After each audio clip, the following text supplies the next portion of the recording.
Olá, prezados! Bem-vindos a mais uma aula desta série de Introdução à Inferência Estatística. Vejam só, a gente vem estudando aí teste de hipótese para a média. E o caso que a gente estudou aí até o momento é o caso relativo à variância conhecida. Muito bem.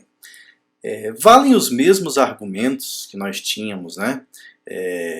Quando estudamos intervalo de confiança aqui.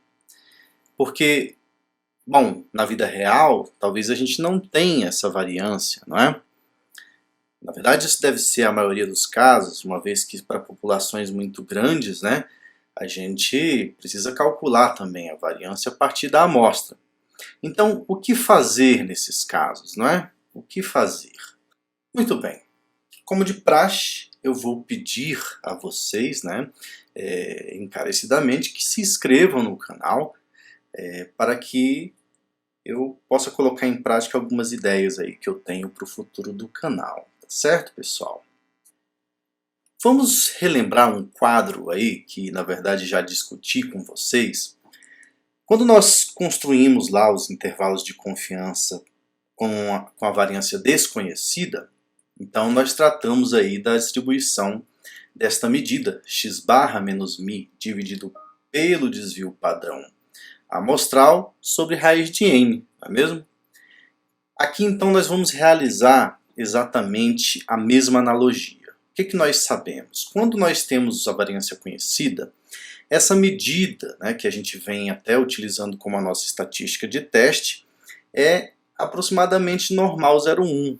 Agora, se eu tiver com a variância desconhecida, de novo, vai ser uma t-student com n-1 graus de liberdade. Então, o que acontece? Na prática, nós podemos repetir, né, de modo sistemático todo o raciocínio utilizado nos casos 1, 2 e 3, que estudamos, né, para a variância conhecida. Bastando que no lugar da distribuição normal padrão, a gente utilize a distribuição t-student com n-1 graus de liberdade, ok? E aí, ao fixarmos a probabilidade de erro tipo 1, iremos procurar então quantis da distribuição t, e não da distribuição normal como fazíamos, né? Para tomar decisões acerca do teste. Poderemos fazer isso encontrando a região crítica, calculando o valor crítico, determinando o p-valor, enfim, da forma como quisermos, tá? Então vejam só. A gente sabe que para a variância conhecida, esta medida, x barra menos μ dividido por sigma sobre raiz de n, sob H0, nos gera aí nossa estatística de teste, x barra menos μ0 dividido por sigma sobre raiz de n. O mesmo vale, então, sob H0 para o caso da variância desconhecida. Nossa estatística de teste vai ser x barra menos μ0 dividido pelo desvio padrão sobre raiz de n. Ok? Repetimos tudo, pessoal. Basicamente repetimos tudo, né? A única diferença é trocar a normal 0,1 pela t-student com n-1 grau de liberdade e o desvio padrão populacional pelo desvio padrão amostral. É a única coisa que muda. A nossa tabela resumo pode ser entendida da mesma forma. Vejam que a única coisa que mudou aí, onde tínhamos z, eu coloquei tn-1.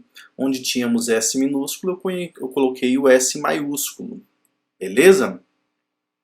Bom, não vou perder muito tempo. Os passos para a gente testar também são os mesmos. Percebam que a única diferença é o seguinte.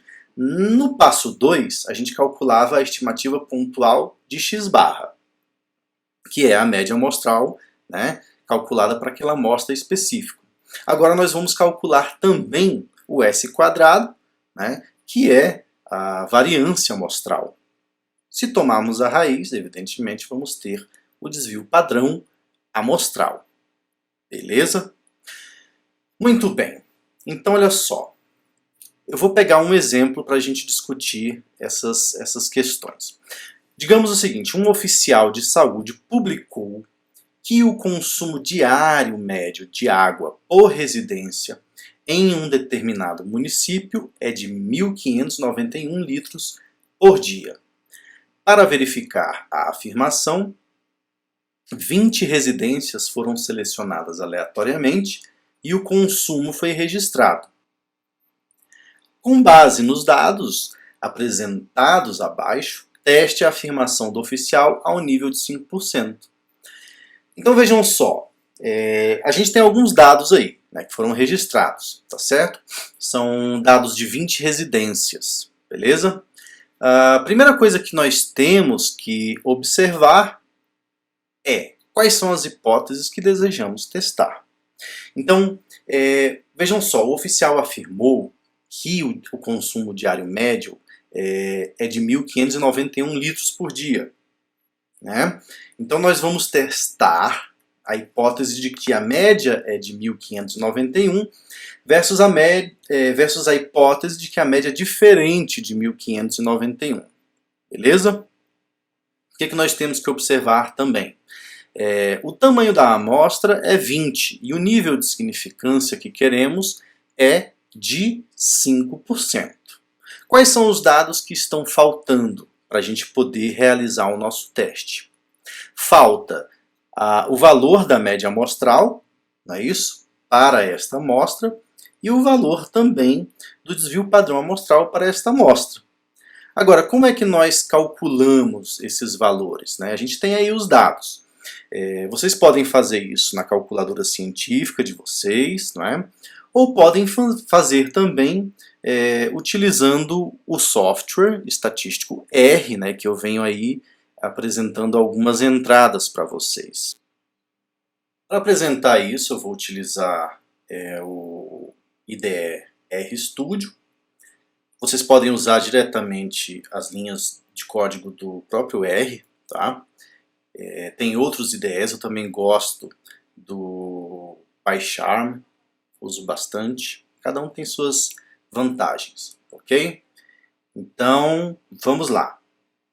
Esse é o RStudio, mas tem outros também, tem o PyCharm, tem a própria interface do próprio R mesmo, sem o IDE. Enfim, fiquem à vontade, tá bom? Eu vou aumentar um pouquinho aqui, só para acho que vocês vão enxergar melhor se eu fizer assim, tá? Para ficar bem grandão. Muito bem. Quando a gente quer definir um vetor no R, né, a gente faz o seguinte, digamos, eu vou chamar aqui x igual a c1,2. Então ele gera, como vocês podem ver aqui, o vetor 1, 2. Né? Se eu clicar x aqui, vai aparecer o vetor que eu defini. Tá? No nosso caso, nós queremos um vetor um pouquinho maior, né, de entradas. Então vamos dizer o seguinte, eu vou chamar de y, tá, igual a c. Aí aqui eu já copiei os valores que me interessam, né, que são aqueles valores lá que estão no nosso slide. E aí eu defini o y como sendo esses valores. E aí, se você colocar y aqui, ele vai mostrar, né, quais são os valores que compõem esse vetor. Para calcular a média, basta vocês fazerem min y. E aí ele calcula a média, aí no caso, 1608,55. Para calcular o desvio padrão, basta vocês colocarem SD y, tá certo? Obtendo aí, por duas casas decimais, né, aproximadamente 99,35. Legal, pessoal. Agora a gente pode fazer o quê? A gente pode usar esses valores que nós encontramos, não é mesmo? E para calcular o p-valor, lembrem-se, né, nós estamos com um teste igual versus diferente. Nós estamos então olhando para os dois lados da distribuição. Aqui eu vou ter então o p-valor como duas vezes a probabilidade da média, né, assumir um valor tão ou mais extremo do que 1608,55, dado que a hipótese é verdadeira. Agora vejam só, nós temos aí uma outra coisa. A nossa distribuição, no caso, não é padronizada, né? Então nós temos que padronizar. Nós podemos utilizar então aqui a estatística de teste e nós teremos que 1608,55 menos a média, dado aí no caso que a hipótese nula é verdadeira, dividido pelo desvio padrão amostral sobre raiz de 20 é igual a 0,79. Como nós temos 20, né, valores, então a nossa t correspondente é uma t19. E podemos calcular o p-valor como 2 vezes a probabilidade de uma t19 ser maior ou igual que 0,79.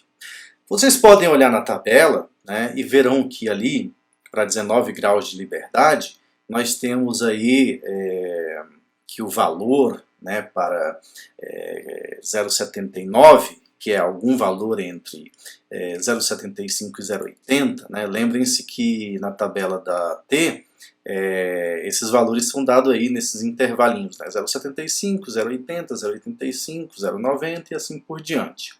Então, o nosso valor 0,79 ele está aí entre 0,6876 e 0,8610, né, que são os valores aí que nos interessam, tá certo?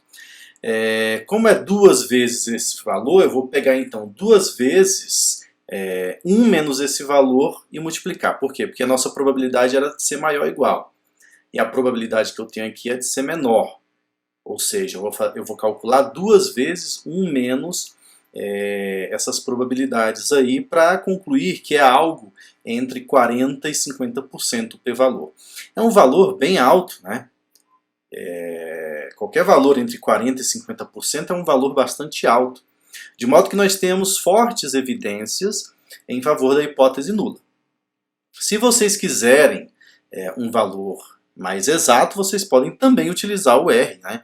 Basta fazer 2 vezes 1 menos a probabilidade, no caso acumulada da t de student, no ponto 0,79 com 19 graus de liberdade, como está escrito aí, e vocês vão obter então algo, né, próximo de 43,93%.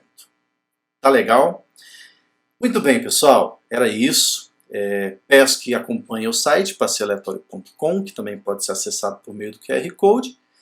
Peço novamente que não deixem de se inscrever no canal e, claro, acompanhem outros vídeos aí, né, da playlist e de outras playlists também.